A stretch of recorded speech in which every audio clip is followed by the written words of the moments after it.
Texas has itself a new D-line coach. Obviously, Bo Davis leaving sent shockwaves through the program, and that was a big loss for Texas. We all know how good of a coach Bo Davis has been here in Austin, and it was disappointing to watch him go to LSU. Well, the Longhorns have replaced him. Kenny Baker spent the last year as the assistant D-line coach with the Miami Dolphins, has 11 or so years of college football coaching experience under his belt before his time in the NFL.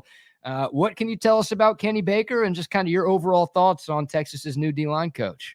Yeah, I think everybody was spurred into action when they saw Matt Zenitz's tweet about Baker going to Texas. I mean, there's not a lot to know, I guess, about a assistant D-line coach. But I guess some high-level things you can look at is, one, he worked for the Fangio, under the Fangio system. How much say he had in things as an assistant to a position coach, you know, it's relative. Who knows how much input he has, but he's in that system. That helps. And then the stat that I looked up that I think I posted on Twitter, the Miami was 4th in rushing yards allowed per attempt, 3rd in sacks, 2nd in quarterback knockdowns, and was near the bottom of the league in blitz rate. So that defensive line, and I know Christian Wilkins was one. I'm not sure. I didn't watch a ton of Dolphins, and I don't know their defensive line, but there's definitely they did really well, and that's why Fangio has always been so sought after. So you're getting somebody from the Fangio system. You're probably getting a guy who has coached a lot in Georgia and in the Southeast and South Carolina, and obviously Western Kentucky was where Mike McDaniel plucked him from. There's a lot of positive traits, that's for sure. There are guys. There's development on the Dolphins. There's good proof of concept. So those traits are good. The bona fides are the question. You know, he's about to go into the SEC where you're recruiting against the best of the best. And you know, you're also going to be recruiting against guys like Bo Davis. And I'm forgetting guys like Georgia's defensive line coach and things like that. But those guys have traits and they have bona fides too. And so Texas is going to be relying on him to be in that position, going toe to toe with those guys. Of course, he's going to have some influence from Johnny Nansen. He's got defensive tackle experience. Even PK has some defensive tackle experience back at Boise and just kind of coaching fronts in general. So who knows what the exact – I think the question that's still yet to be resolved is who is going to be what are the different distinctions going to be? I know Nansen's a linebackers coach, but with all these different, moving parts, who knows if they keep it the same. But there are good traits there, but there's reasonable questions about his recruiting bona fides heading into the SEC. But at this point, I think there's a lot of people in the fan base who have kind of looked and seen, like with Coach Sark's hires, whether it be Chris Jackson, whether it be Tashard Choice, Brennan Marion, all those guys, that you can give him a good amount of leeway and good amount of benefit of the doubt. But hey, there's still some unknowns about him that I don't think Texas fans are going to see or have a good answer to till way later in this cycle.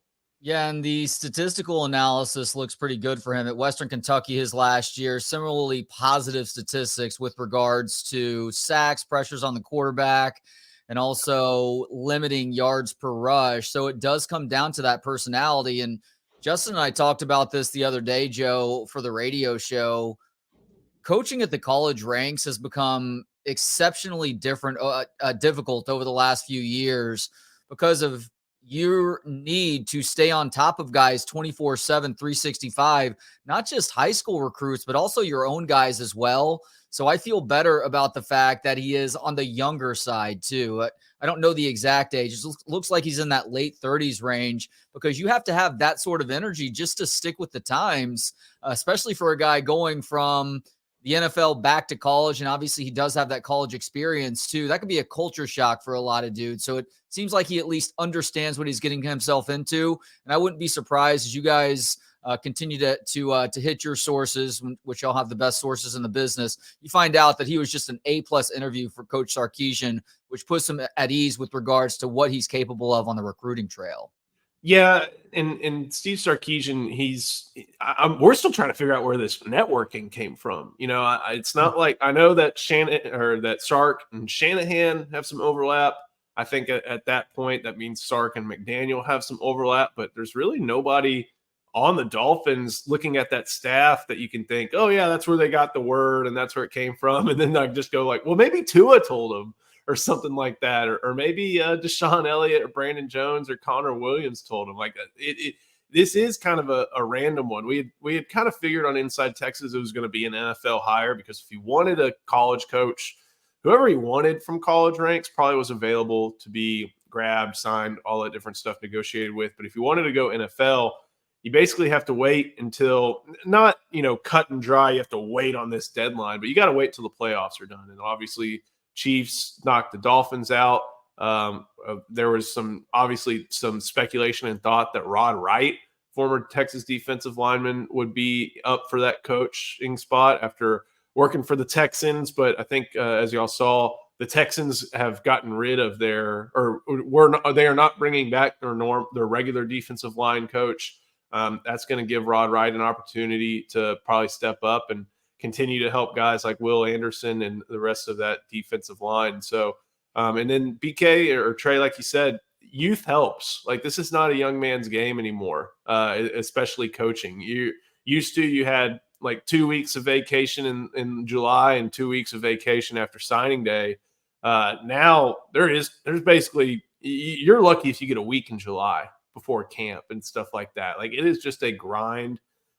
It's probably why morale among a lot of college coaches is not great. That's why you hear them groveling all the time about the workload.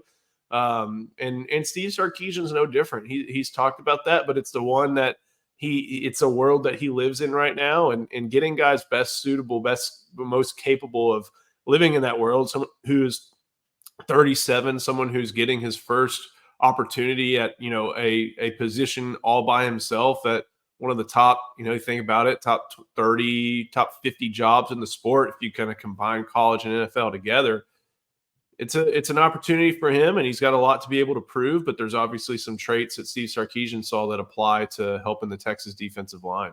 Yeah, Joe, that's obviously big news that impacts the future of the Texas Longhorns. Some other big news that has dropped over the last 24 hours or so that will impact Texas is Jim Harbaugh leaving Michigan. Of course, Texas plays in Ann Arbor week 2 this fall, and we already knew Michigan was losing a bunch of players, but now they're losing their head coach on top of that. Texas opened up as an early slight favorite for that game when some Vegas odds came out last week. I mean, I'm usually as pessimistic as they come, that, but God, I'm feeling pretty good about this game. With everything Texas has coming back, the head coach, the quarterback, and the majority of the starters, that game at Michigan in early September feels like one that Texas fans can expect to win. Yeah, this is a Texas team coming back thinking it's going to be a number 1, number 2 team in the country, depending on how, if there's any bold voters who want to move the Georgia Bulldogs off that top spot. Michigan, you think about all these national title teams that they win, and they lose players in the NFL just because that's what good teams have. They have NFL players. Michigan's a little bit different in that when you think of the Georgias, you even think of some of the Clemsons and the Alabamas, they would have, 3 straight years of top 5, top 3 classes stacked right behind them. Even Ohio State has that. That's not been the case for Michigan. They go about it a different way. It's been getting closer and closer each year until it finally went over the top this year. Of course, you got to consider the Connor Stallions aspect of it, but at the same time, you got to make the tackles. It helps to know, but you got to make them. You got to make the passes. You got to make the runs. And Michigan had all the pieces to just bully teams, and not only offensively and defensively. You lose that. But now when you look at Alabama, you look at Washington, you look at Arizona, you look at Texas A&M back last year, all these coaches leaving opens that window up, and it can just decimate a roster. There's really no better word for it. They can decimate a roster. You can lose your top players. You can lose so many of those contributors and potential contributors from these top 5 classes you have just because that portal goes, and it's a one-way out deal. Michigan, that portal opening just, went into effect probably yesterday. Now Harbaugh signed, but it's just an outward flow if it were to happen, but it doesn't seem like it's going to happen as much because Sharon Moore is going to be, everybody pretty much considers Sharon Moore to be the favorite to be promoted. I think I saw that there's a state law that says Michigan, you have to post it for 7 days. They can get around it somehow, but that's a little bit of a scary prospect for Michigan. But Sharon Moore's a guy, but for as good of a play caller Sharon Moore is, for what that roster situation probably is going to stick with, because they're not going to lose a bunch of players because they want to be with that coach. You're still losing a great head coach. Like Jim Harbaugh is one of the reasons he's going to the NFL is because he is a great just planner. He's great at getting things done Monday through Friday that help him on Saturday. And he's also just one of the best game day coaches out there. I think that's an underrated aspect of someone who's not a play caller. He's a phenomenal game day coach. And now Sharon Moore is going to be the one probably calling plays, probably having to figure that out all by himself. And he's got some experience from this year. And then, by the way, he's probably going to lose Jesse Minter, the defensive coordinator, because that's someone I bet Harbaugh is going to want to bring. So, like, the roster losses for Michigan may not be as dire as you see for DeBoer at Alabama, and then Fish at Washington, and then Brennan at Arizona. But the brain losses, I guess to say, you don't just replace Jim Harbaugh and be like, yep, we're good. We're going to be all hunky-dory. Sharon Moore is a great coach, and he's been one of the better play callers, and he obviously has the faith of that locker room. But you're losing Jim Harbaugh, you're losing Jesse Minter, and you're losing some of the best players from a national championship team. So long story short, hey, it makes sense Texas, with all the stuff it has coming back, should be one of the teams favored up there in Ann Arbor. Even though it seems like the Michigan roster is going to remain fairly together, at least the guys who aren't going pro right now, do you foresee Texas trying to target anybody, any individual, if they do hit the portal, considering just how good Sark and company have been in that regard this offseason? Probably if it's at a position of need. And I know that they had those defensive linemen, one of the best D lines.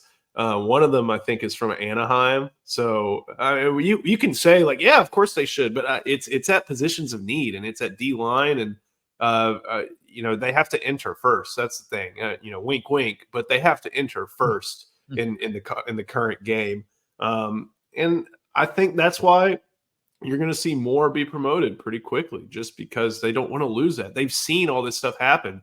They also had the advantage, whether intentional by Harbaugh or not, of waiting until this far into the semester. They do go to school, surprisingly, but waiting this far in the semester to make this move and probably limit what's possible. Because, I mean, if Texas wants to bring someone in, they got to get it done by the 30th. Like, I think after the 5th class day or something like that, you need dean's permission. But after the 30th, it's basically a point of no return as far as admissions goes.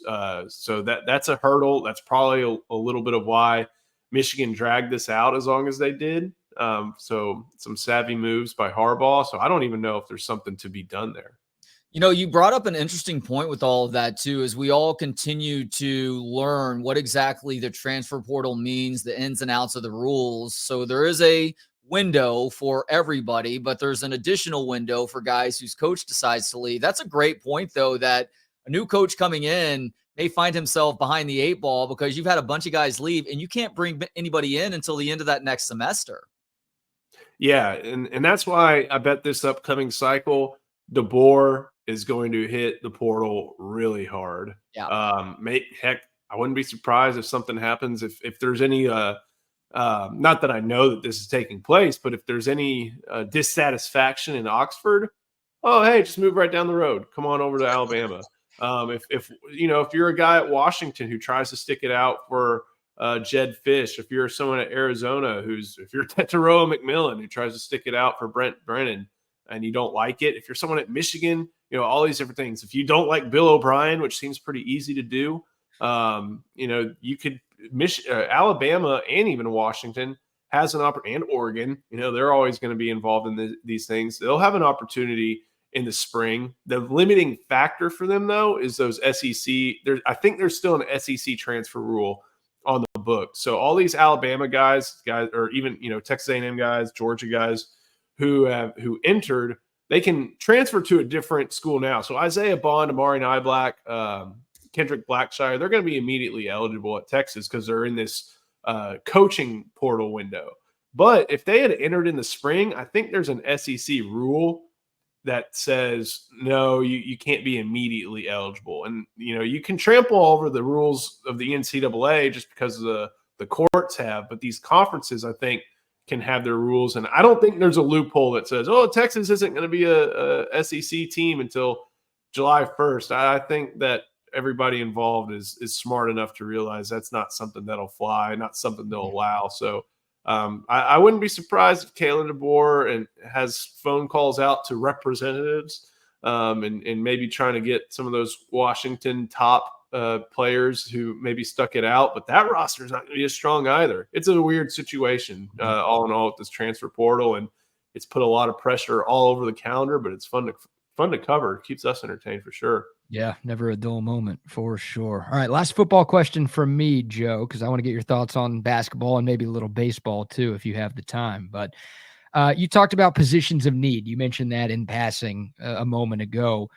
It feels like Texas has done most of what it needs to do this offseason. Like they've filled out the coaching staff now. They've obviously done a great job in the transfer portal. They're still a week and change away until National Signing Day 2, but we know that's going to be a small class when we get to February 7th. But for you, what's still on the offseason checklist? Like what does Sark and this staff need to get done by the time spring football gets rolling here in a few weeks? Well, defensive tackle. I think you saw that with Tia Savea. Not even going to try. They're trying to address that one. Heck, and maybe they still. I think whatever they add, if they're able to add somebody, is on defense. You don't need a quarterback. You don't need a running back. You don't need an offensive lineman. You got your tight end. You got your receivers. You're good on offense. Maybe you think about a specialist, and maybe you think about get another punter, but it sounds like they're content with Will Stone on kickoffs, Burt Auburn at field goal, and then the freshman punter, Michael Kern. So you're good there. Probably defensive tackle. You added a linebacker. You added a safety. Maybe they look at corner. Maybe they look at that Arizona corner. But if I'm making the call, I'm thinking add another defensive tackle. You're still trying to recuperate some of the recruiting, not losses, but actually, yes, losses. Remembering a one-man 2023 class and losing maybe one of arguably your best defensive tackle from this 2024 class. You need numbers there. And even Steve Sarkisian himself has admitted, we go to the portal to, sprinkle on the roster, but we can also use it to make up for, I don't know if he used the word recruiting failures, but recruiting misses. And right now you're missing two defensive tackles that you thought you were going to, one in reality in DeAndre Robinson and one in, the mind and whoever was going to be along with Sadir Mitchell in that class. You need somebody. You got to replace Joe Carter as well. And, that's an important just body to have. So I would go defensive tackle if they try to attack the transfer portal. All right, shifting focus now to the men's basketball team. While the Rodney Terry reaction to horns down after the Longhorns lost to UCF here in Austin a little bit more than a week ago drew the wrong sort of national headlines for the program and university, it may have served as a sort of rallying cry within the locker room. Is that kind of how you see things, Joe? And what does this team need to continue doing in order to sustain the success over these last couple of games? It's funny. Everybody made fun of Rodney Terry, including Texas fans, for that thing. It's just don't bring attention to it. Don't do something that, we're think of what you want on Barstool, but they got a big following. A lot of people like that site. And then when you see the main account with millions of followers trashing Rodney Terry about that, you don't need to bring that attention to yourself after you lost to, I know it's the Big 12, you lost to UCF, you lost to West Virginia, and you're 1-2 in conference. And then they go out and beat Baylor. And a lot of it has to do with just, Brad, I think you'd agree with me. On a given night, they basically always have two scorers. But if they get a third, they're in really good shape. Yeah. And they're over-reliant on those two scorers, but those guys are so good in isolation that, hey, maybe it works. And that's what you saw with Baylor. You had Dylan Dessou and Max Asmus get theirs, but then Tyrese Hunter shows up and he makes plays from opening tip to the final buzzer. And when they get those three, That's what is allowing them to make some big impacts against these good teams. And it was the same with Oklahoma. I liked that. It was a good call by Porter Moser to try that token pressure and force Texas to operate in the half court for a lot. But then Smith and Disu were just nailing shots, and it worked. They made a good comeback, but but they got the additions from Kendall Weaver and offensive additions.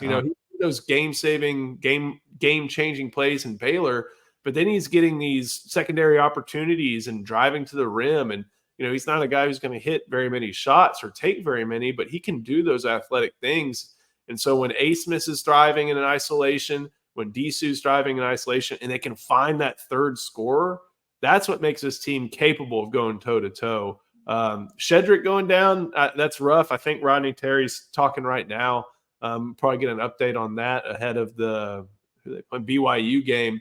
But the thing that's helped them is that Max Abmas and Dylan Disu have been hitting their shots. They've been hitting them in isolation, which you can trash that, you can like that, but it's what they do really well. And over these last two games, they've gotten third scoring contributions that have pushed them over the top. Joe, everyone loves the ceiling question, so I'll give you the stereotypical ceiling question. I mean, if Texas is able to do what you're talking about, right, if they get that consistent third scorer to step up and, Smith and Disu keep doing what they've been doing for most of the year, what's the ceiling for this team? I mean, it feels like the floor is they missed the tournament, and a week ago they were outside of the tournament, so we know what could be at stake for Texas, but if this trend continues and if these guys play the way that they have going forward, how far do you think this team has the ability to go? The ceiling for this team is probably 11-8 or 11-7 in conference, which would be amazing. Like that did not look like what this team was going to be. And the thing is, this team can score, and I think almost has scored like 75 points pretty regularly. And that's a good benchmark for college basketball. But the problem is they can give up 80. So that's, and I know that probably drives Rodney Terry crazy, like it drives all of us crazy, but the ceiling for this team, if they can, get a third scoring contributor every night, going along with Smith, like Smith just needs to score 15. And I know that sounds weird. That's a big ask, but if he can score 15 and Disu can go like 12 and 9, some of those offensive, most of those defensive, and they get that third contribution, that's a team that can score on pretty much anybody. The rotation's getting a little smaller, it seems to fluctuate a little bit. You saw Chris Johnson get an opportunity, and I'm guessing he had some good weeks of practice that led up to that. And it stinks that his two possessions that everybody's going to remember were two pretty bad turnovers. But, I mean, if they can get, Ithiel Horton to just throw up like 9, even if it's 9 in the first half, that's still 9 or something like that. You can find maybe 8 from, I don't know, Caden Shedrick, or your 2 or 3 or 6 from Brock Cunningham. I think the ceiling is definitely 11-7. And that just speaks mostly to the conference because they have another matchup with Baylor. They still have to go to the Fog, right? They still have to take on Houston on Monday, which I'm excited for that one, and go to Houston. That's 4 right there out of your 18 that are going to be real tough. The floor, though, I mean, I guess the basement floor is 6-12, which is crazy, but just every team in this league is good. You can arguably pencil in a win against Oklahoma State because they just don't seem to have it figured out. You'd hope you can get, I'm trying to think of the non-double round robin makes it all confusing now because I'm trying to memorize the schedule. Still, the basement 6-12. Yeah. And then at that point, what are they now? 19-17? No, that can't be right. They're 14-5 right now on the year. So 20-17? I don't know. Shit. I'm not doing the math right. You're asking the wrong guys for help on math. I think y'all can both probably attest to this. 8-10, you're sweating it out, but you're in. You're in. With the way this league is, you're in. 7-11. I think if you win one in Kansas City, that's still a really good game for your net. If you're 7-11, you'll probably be stuck in the middle of the pack. Like you can't. Being in the Big 12 this year, I think, is going to depress Texas's record. But if they're able to somehow get to 8-10, like I would not. It's not a success. Don't get me wrong, but it's an achievement towards getting to the tournament, which is what Texas should be in every year. Tomorrow is 3 weeks from the start of the college baseball season, Joe.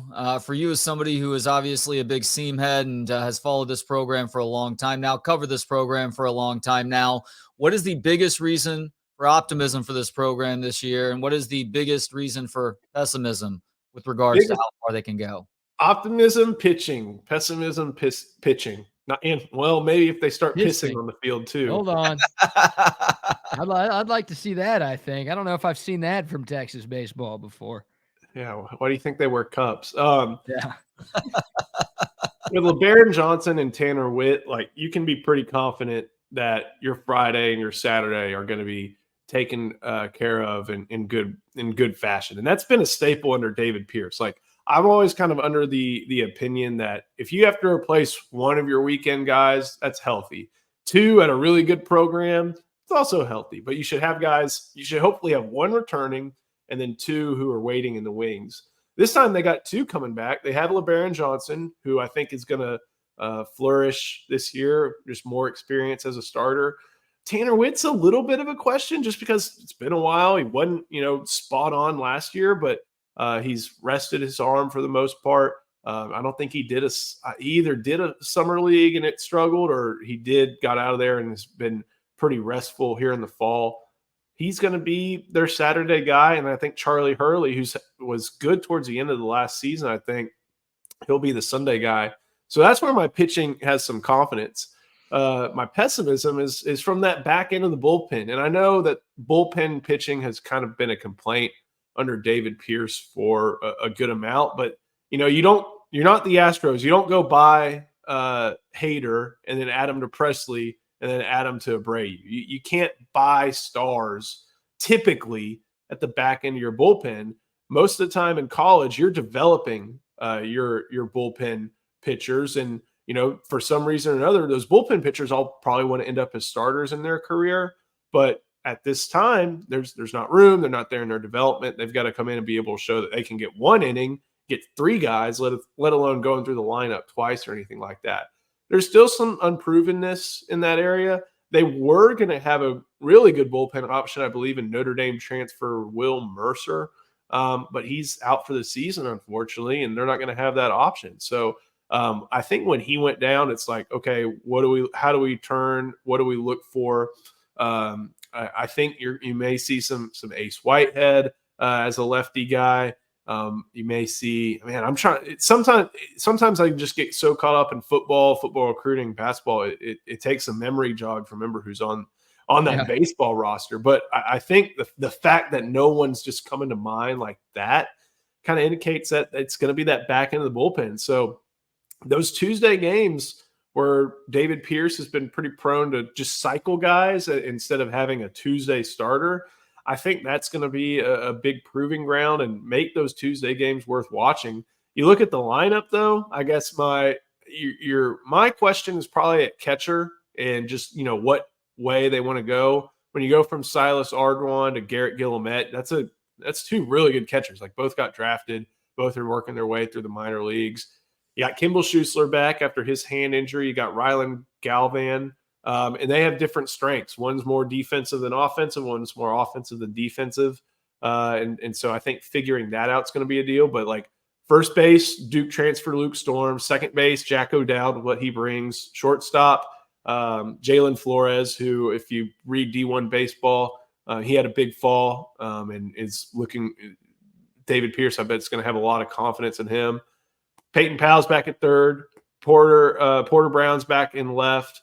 Right field may be a little something to have to figure out to replace Dylan Campbell. But center field, it's going to be fun with Jared Thomas out there moving from first to center, a position that I think he may have to prove he can play to the public, but the coaches believe in it. Right field, I remember Will Gasparino, true freshman, was probably a top 100 prospect. I think he got drafted, actually. And then they just couldn't come to terms. 6'6", big swing, really athletic, Big 12 freshman of the year or newcomer of the year, whatever they decide to call that these days. So there's going to be some good ability in the lineup. There's obviously strength at the front of the rotation. Figuring out catcher a little bit, just defensively, and protecting the run game is going to be part of it.